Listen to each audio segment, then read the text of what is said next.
In John 14, Jesus says, "I am the way, the truth, and the life. No one comes to the Father except through me." There are few beliefs that offend and even confuse our postmodern, post-Christian culture, like this claim.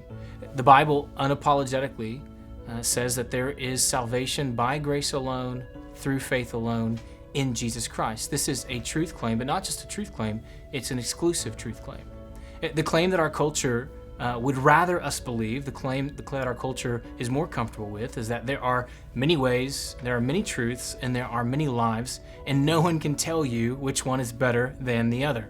Think about this quote from a German physicist named Max Born. He says, "The belief that there is only one truth and that oneself is in possession of it is the root of all evil in the world."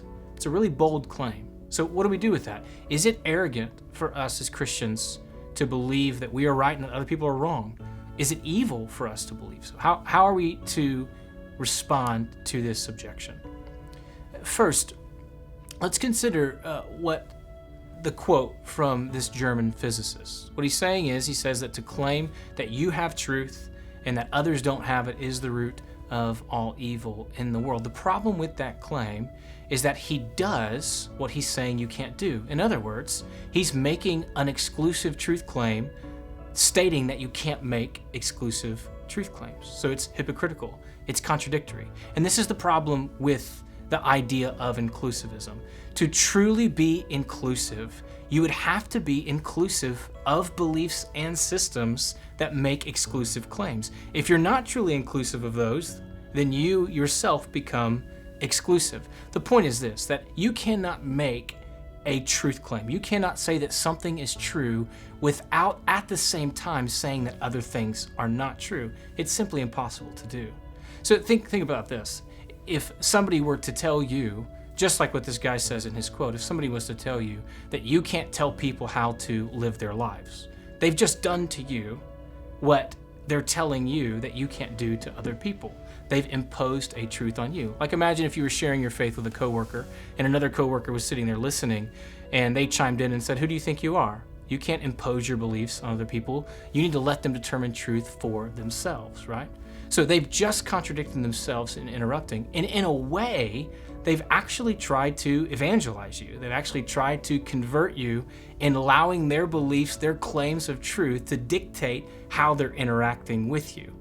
Here's the point. Here's why it's important for Christians. Oftentimes, this argument makes us as Christians feel like we're elitists, right? Makes us feel like we're the only ones who are trying to keep everyone out and that we're arrogant and prideful in believing what we believe and that believing people are wrong. When in reality, it's a level playing field among anyone who is saying anything about God and religion and life. Because to say anything that we believe with any sort of conviction or any sort of confidence is to also say that there are things out there that are wrong. So it really is a level playing field. There doesn't exist this space, right? There is not this place where of truth equality, where all truths can just exist in the same time with the same value and the same amount of credibility.